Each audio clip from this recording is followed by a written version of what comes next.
Welcome to Old Time Radio Classic. Tonight's episode is pure 1950s satire, The Parade, broadcast May 1st, 1955. This is one of my favorite X-1 episodes. Here's the setup. A Martian walks into a Madison Avenue advertising agency. He wants to hire them to publicize an invasion parade. The ad executives assume it's a marketing gimmick until they realize the Martians might be telling the truth. George Lefferts wrote this brilliant story, taking aim at America's advertising obsession while playing on Cold War invasion fears. The marching Martians are compared to Nazi stormtroopers, imagery that hit hard just 10 years after World War II. Don Pardo, yes, that Don Pardo, the future voice of Saturday Night Live, announced the credits for this episode. West Germany joined NATO the same week this aired. The advertising industry was booming, and Lefferts brilliantly mocked humanity's capacity for denial when properly distracted. The genius here, the most dangerous invasion doesn't come with death rays. It comes with press releases, parade permits, and premium advertising placement. We might welcome our own destruction if it's packaged correctly. This episode was popular enough to be staged live by a Rhode Island theater company in 2008. Good satire never ages. This is The Parade. Countdown for a blast-off. X minus 5, minus 4, minus 3, minus 2, X minus 1. Fire.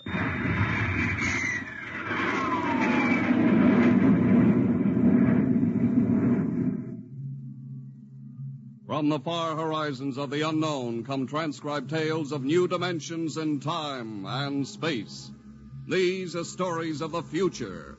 Adventures in which you'll live in 1,000,000 could-be years, on 1,000 maybe worlds. The National Broadcasting Company presents X minus 1.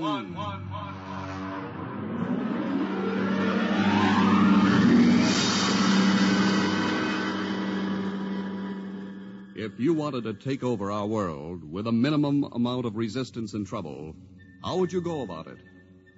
Tonight we'll tell you how, with a strange and chilling story by George Lefferts. The Parade.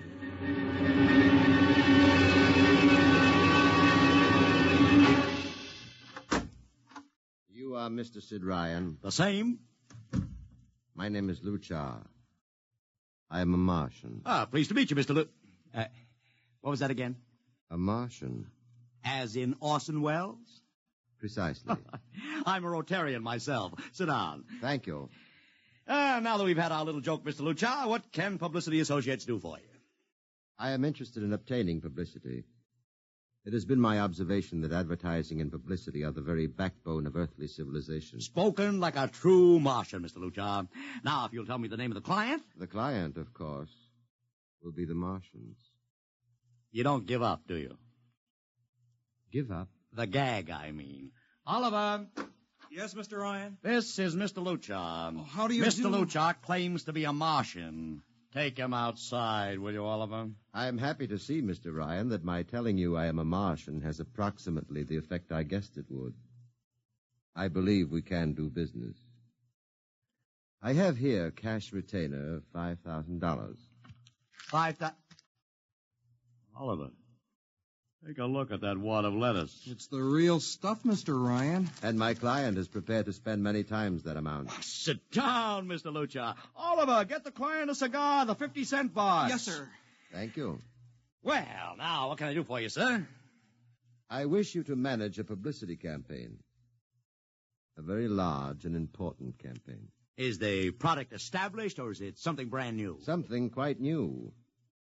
Now, what would you judge the most effective type of campaign? Well, if the client has a lot of dough to throw around, a suspense campaign is best. First, you place ads in the paper saying, watch this space. Then about a week later, you run an ad saying XYZ or PDQ, and you get people guessing what it means. Then finally, when you've teased them enough, you bust loose and unveil the product. Excellent. We will conduct a suspense campaign. Of course, in this kind of campaign, secrecy is very important. Once the name of the product leaks out, it spreads like wildfire, and the whole campaign is kerfloppo. Quite so, quite so. The utmost secrecy. You realize, of course, these things cost like crazy. Would, say, $1 million cover expense? Come again? I said, would $1 million cover it? Why, yes, I am at... You did say $1 million. I understood that you have handled some very large accounts. Of course, if this is too big... No, not at all, not at all. As a matter of fact, I seldom touch anything less. Right, Oliver? Huh? Oh, of course. That's right, Mr. Ryan. Absolutely right. Yes, sir. You will begin, then, by saturating the newspapers, the radio, the streetcars with a very simple statement. What's that? I will write it on a card. Here you are. The Martians are coming. Say, that's not a bad teaser. Got that, Oliver? Yes, sir. The next ad will read, June 1st is Martian Day. June 1st is Martian Day. What happens on June 1st? The parade takes place. What parade?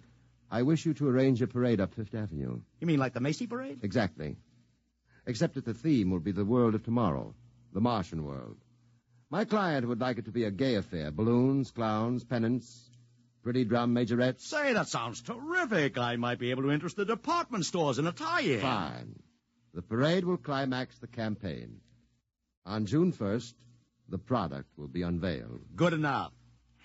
By the way, Mr. Luchard, just what is the product? What are we selling? Oh, no, Mr. Ryan. Secrecy, remember? Yeah, but after all... Mr. Ryan, all will be revealed to you in good time. For the moment, let us say that we are selling a concept. A concept? The concept of invasion from Mars.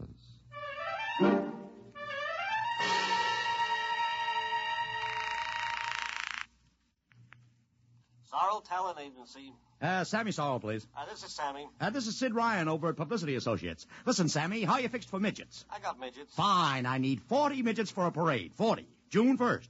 And listen, Sammy, I want them dressed in little spacesuits. In little...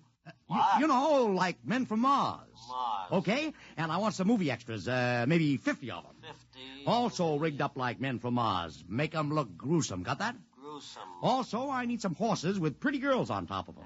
Maybe you can get that bunch from Maroney's Traveling Circus, the one we booked for the Fireman's Parade in Albany last year. I'll try, Sid. Never mind the expense. Just get me the talent. It sounds like you landed a big client. Who is it? It's a secret. I gotta hang now. Call me back, Sammy. Right. How you doing, Oliver? Oh, fine, Mr. Ryan, just fine. I got 100 small boys pasting little stickers. The Martians are coming on the subway platforms. Good. We got full-page ads in all the dailies. Good. And 10-second spot announcements on every local station. Good. It's costing a fortune. Good. The more it costs, the bigger our percentage. Spend like you were going to the electric chair, Oliver. Yes, sir. How are you making out in the parade? If it comes off, it'll be the biggest thing since Barnum invented the midget. I've got Macy's, gimbals, and sacks to contribute floats. Everything is built around the Martian theme, see? Even the horses will have long feelers attached to them and funny-looking extra legs. It'll be sensational. That sounds fine, only... Only what? Mr. Ryan, we don't even know what we're selling. Oliver, my boy, do you think old Sid Ryan has been sitting here spending all this moolah and not putting two and two together? You mean you know who Luchar represents? Just by accident, understand? I have learned that Century Pictures is making a big new epic. One of those expensive pictures they make in secret and then spring on the public because they don't want the other studios to get the jump on them. What's the picture? A space opera titled Invasion from Mars. Get it? Oh, I begin to see. Also, by mere coincidence, it's supposed to have its premiere sometime around June 1st. You follow me? Yes, but Mr. Ryan, Century has an exclusive contract with New Feature Syndicate for all their publicity. Suppose Century Pictures doesn't like the way New Features is handling their stuff. They want to get out of the contract, but New Feature says no, so they have to get around the contract. A man named Luchar, client unknown, starts publicizing the Martian invasion. Need I go further? Oh, I don't know, Mr. Ryan. Sounds pretty far-fetched to me, but I don't know. That's what I like about you, Oliver. You're so innocent.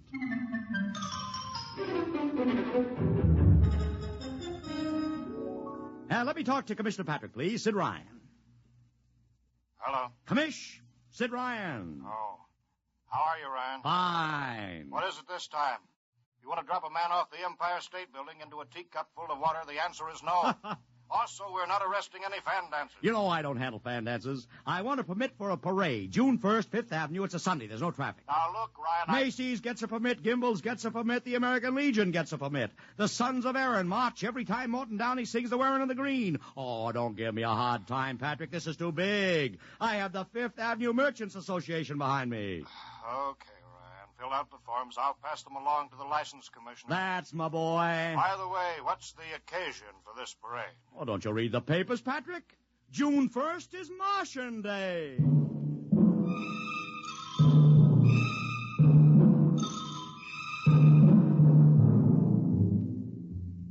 How is the campaign going, Mr. Ryan? Like wildfire, Mr. Luchar, like wildfire. Everybody and his brother is going along with the gag. Yesterday we distributed 50,000 Martian hats to school kids. I got some of the merchants doing World of Tomorrow displays in their windows. Every big novelty manufacturer in town is climbing on the bandwagon. They want to get into the parade with floats, giveaways, anything. Everybody smells a buck to be made.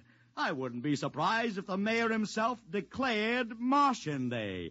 I've even arranged for Commissioner Patrick to accept a $50,000 check for the Policeman's Benevolent Fund from the man from Mars. Oh, it's terrific, terrific. My blood pressure's up to 200.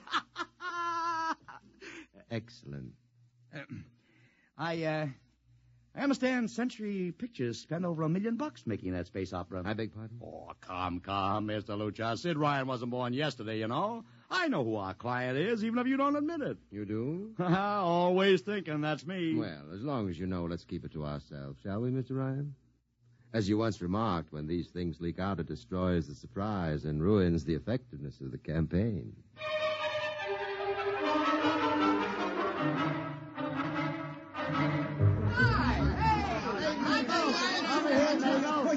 Ladies and gentlemen, this is Ken Daly speaking to you from our portable transmitter atop the reviewing stand for the much-heralded Martian Parade on Fifth Avenue.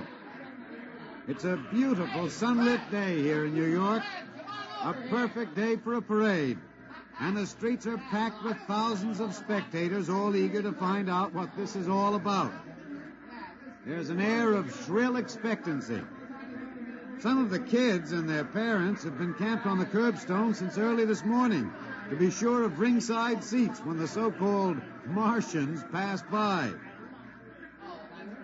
I've just had word from Sol Brown up at Central Park Mall that the Martians have landed from big pink balloons. And now, while we're waiting for the arrival of the parade, we brought some people up to our microphone to tell you their reactions to this most spectacular of all publicity stunts. That's right, come on. What's your name, madam? Miss Ada Shackley. A little louder, please. Miss Ada Shackley. Uh-huh. And where are you from, Mrs. Shackley? Columbus, Ohio. I see. And I see you have your family with you, too. Two little curly-headed blonde boys. Are you in New York on vacation? We came for the Shriners Convention with their daddy. What do you think of Martian Day, Mrs. Shackley? Well, it all seems very strange to me, but the boys have been pestering me to watch it, so we've been standing here 2 hours. I can't make head or tail of it. Well, neither can a lot of other people, Mrs. Shackley. But judging by the thousands here today, there's a lot of curiosity. Curiosity killed the cat, folks say. Well, let's hope not. Thank you, Mrs. Shackley. Mr. Ryan's here. Ryan, right. And this is Mr. Sid Ryan, ladies and gentlemen, the publicity man who's the brains behind the Martian Day stunt. Hello, Sid. Good morning, Kenneth. Easy, not so close to the mic. Oh, sorry. Hey, Sid, you've certainly lifted the lid this time. Looks like it, doesn't it? Sid, there's been a great deal of speculation as to exactly what all this is leading up to. I've heard some folks say it's a big war bond drive. Others think it's just to stimulate local business. And, look, I understand in the trade itself, the smart money says you're building for the premiere of Century's forthcoming extravaganza, Invasion from Mars. Now, come clean. Can you tell us what the real story is? I can. I'd like to, but honestly, I can't. Oh, man of mystery, eh? Are you going to watch the parade from the stand here? No, Ken, I can't stand noise. I'm going up to my office and watching comfort. Well, thank you, Sid Ryan, and good luck. And here they come, ladies and gentlemen. The first units of the big Martian parade, swinging down Fifth Avenue with fanfare, colored streamers, music, confetti, floats, all the trappings of a Mardi Gras. And here in the vanguard is a whole troop of little midgets in weird-looking pink and blue spacesuits, carrying Rube Goldberg weapons with signs painted on them. Let's see, I can read one which says, Atomic Blaster. Another one has a placard reading, We're Martian through Georgia. And here come the clowns, laughing and falling all over each other. They're giving free sugar candy to the kids along the way. Yes, ladies and gentlemen, this is a happy, laughing crowd along Fifth Avenue today. A true reflection of the great sense of humor and good nature that makes America the place it is.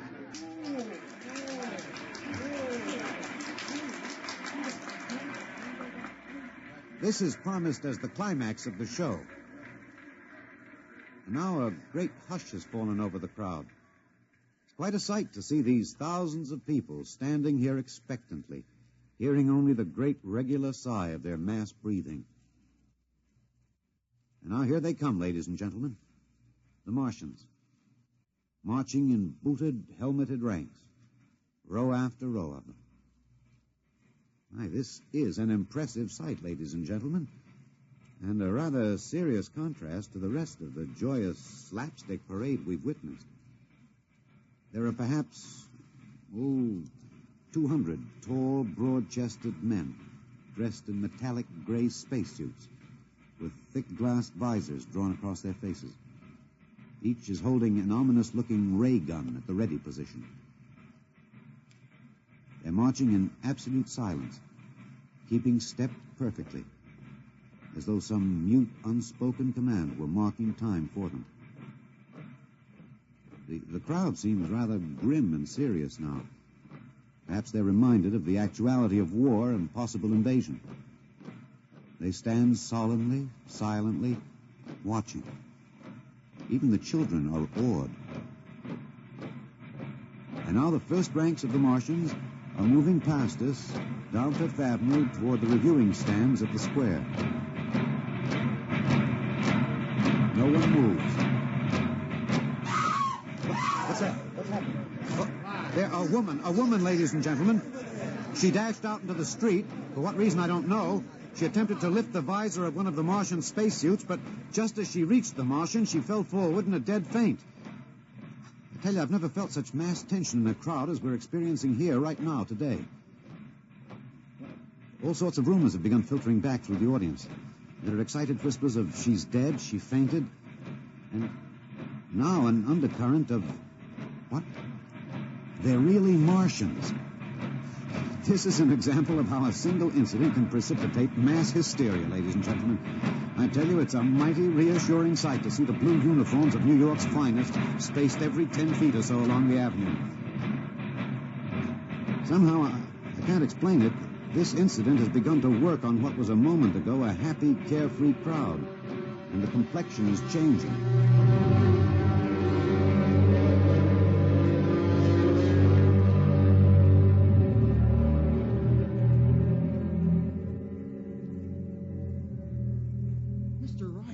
Did you see that?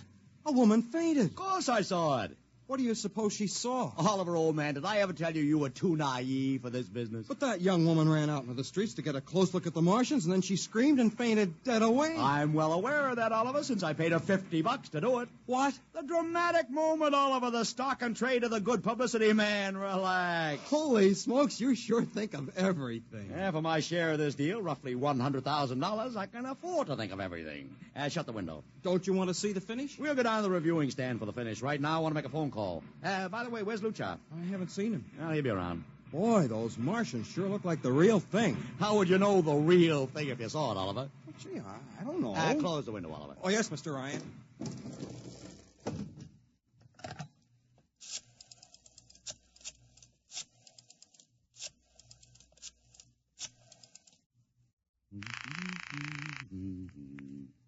Sorrel's talent agency. Sammy, this is Sid Ryan. Say, listen, Sid, I was going to call you. I'm awful sorry about those Martians. What do you mean, sorry? They're terrific. No, don't joke, Sid. I mean it. Well, I mean it, too. They're great, great. Are you in the bag? Never felt better.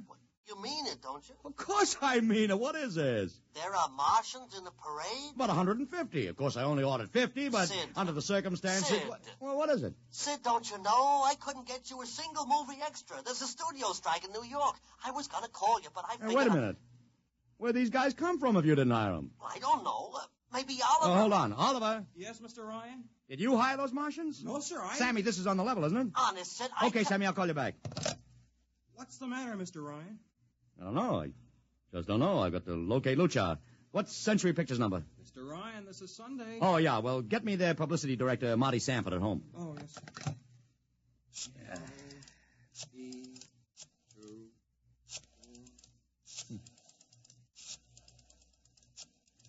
Here you are. Thanks. Sanford. Marty, this is Sid Ryan. Oh, hello, Sid. How's the big Fine, promotion? fine. Listen, Marty, this is dead serious. On the level. Get it? What's wrong? I've got to locate Lucha. Lou who? Lucha, come on now, Marty. This is life and death. The guy you sent over to hire me for the invasion picture. Invasion picture? Invasion from Mars, the space opera. Are you batty? Marty. That picture was shelved last month. What? Sure, back in the can. Too expensive and too fantastic. The big shots decided you can't sell a Martian invasion to the American public. And I never heard of a guy named Lou... Mother heaven. What is it, Mr. Ryan? You look terrible. That's too fantastic. What's too fantastic, Mr. Ryan? Is something wrong? Open that window. I want another look at those Martians. Yes, sir.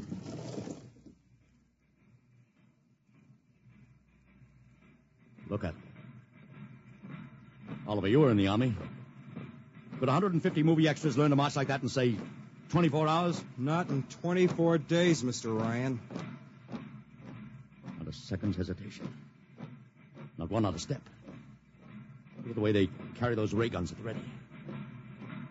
The only other time I've seen troops march like that was in a film of the Nazi stormtroopers marching through the streets of Paris. See those chests on them? That's pride. Sheer, arrogant pride. Look at those chins. That's contempt.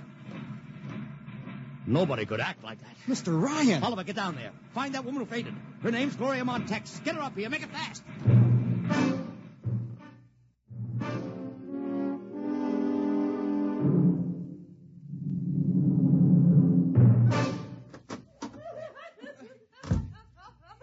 Here she is, Mr. Ryan. I can't get much sense out of her. Stay away from me. Gloria, it's me, Sid Ryan. Oh, don't kid me. You're a Martian. Gloria, settle down. No, you're wearing a mask. Baby, it's me, Sid. And underneath, it's awful. It's all big green eyes and those feelers like a catfish. Baby, snap out of it. Listen, what happened down there?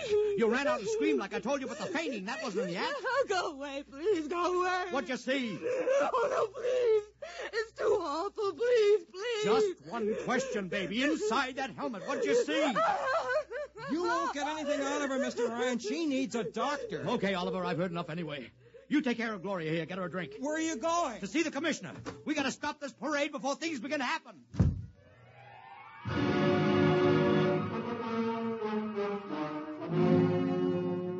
Okay, Ryan, what's the beef? Listen, Patrick, I don't know what it is, see, but something's wrong. You got to stop that parade. I suppose you'd like the riot squad. That would get you a front-page spread on every paper in town.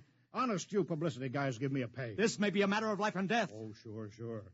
Look, Ryan, I've got no time for your cheap publicity gags. I'm a busy man. Listen, I'm trying to tell you I don't know where these Martians came from, who they are, anything about them. All I want you to do is stop the parade and make sure they're on the level. Ryan, I'm wise to your tricks. If you let the sergeant show you out... You won't do it, huh? An honest citizen appeals for protection and you refuse. I most emphatically do. Now beat it. All right, Patrick. I'll go right to the mayor's office. I'll have you busted flatter than a fried egg. Go ahead. I'm sure His Honor will be glad to toss you out on that phony nickel-plated skull of yours.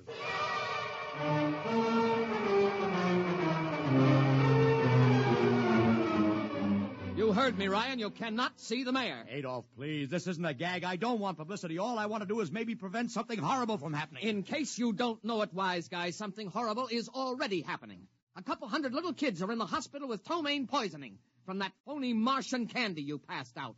Or didn't you know? I didn't. We've got to stop that parade. Sure, you'd like nothing better than to start a panic now.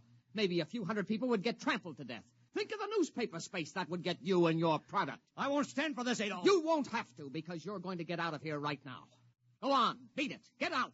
You and your publicity stunts make me sick to my stomach.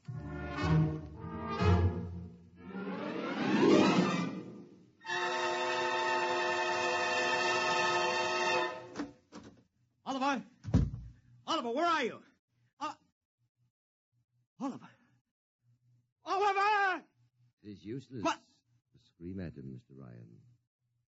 Your friend is quite dead. Lucha.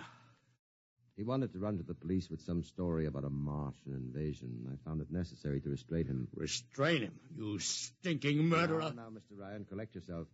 After all our planning, it wouldn't do to have everything spoiled, now would it? Lucha, stop talking and talk fast, because when you get through, I'm going to take you apart piece by piece. What's this all about? But surely you know, Mr. Ryan. After all, you've been publicizing it for months. Listen, you... Please, do not interrupt. You see, before colonizing your planet, we Martians sent advanced scouts to study your habits, your weaknesses. We found that the people on Earth are predominantly conditioned by advertising and publicity, and so we conceived the idea of treating our entire invasion as a vast publicity stunt. Clever, huh? After all, Mr. Ryan, who would suspect an invader who advertised his invasion in the newspaper, invited the public to his surprise attack, and spent millions publicizing his plans? Holy jumping catfish. You've done very well. Then there was no product. Ah, but there is a product. The product is death. What are you trying to do, Lucha? We Martians are a humane people, Mr. Ryan. We do not like to destroy thousands where a few hundreds would suffice. In exactly 2 minutes, our troops will treat the world to a spectacle of death, which will bring the rest of your planet to its knees in horror. Nations will clamor to surrender. Perhaps, Mr. Lucha, but not if I can help it. You... Good. Yes, please. Operator, this is Mr. Ryan. Get me the field telephone on the reviewing stand of the Martian Day Parade. Hurry. Anyone in particular? Just hurry. Reviewing stand, Sergeant Cassidy. Get me Commissioner Patrick. Hello. Hello. You'll have to talk louder. I want Commissioner Patrick. Oh. Patrick! Wait a minute. Things are quieting down. Now, what was it you wanted? This is Ryan. I have to talk to the commissioner. It's a matter of life and death. Sorry, you can't talk to him now. The chief Martian is presenting the PBA check to him. The Martians are going to fire a salute. Listen, you got to stop him. What? Stop him! I'm sorry, Mr. Ryan. You idiot! The works is going.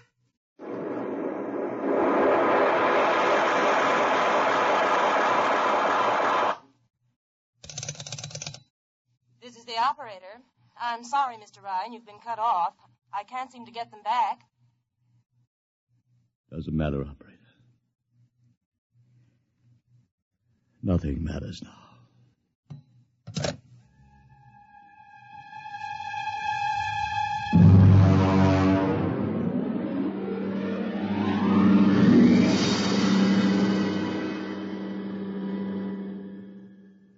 Tonight, X-1 has brought you The Parade, an original story written by George Lefferts. Featured in the cast were Joseph Curtin as Ryan, Joe DeSantis as Luchar, Alexander Scorby as Daly, Agnes Young as the woman, Ellen Deming as Gloria, John Thomas as Oliver, Arthur Anderson as Sammy, Wendell Holmes as the Commissioner, and William Keene as Sanford. Your announcer, Don Pardo. X-1 was directed by Fred Way and is a transcribed NBC Radio Network production.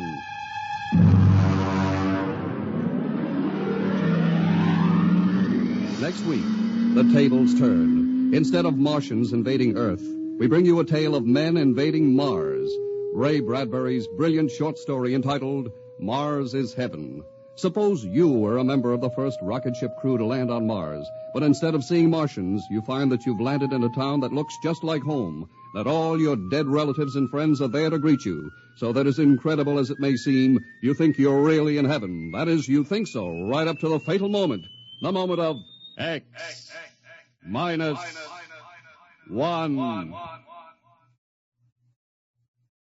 Join the Abbotts on another baffling mystery tonight over most NBC radio stations.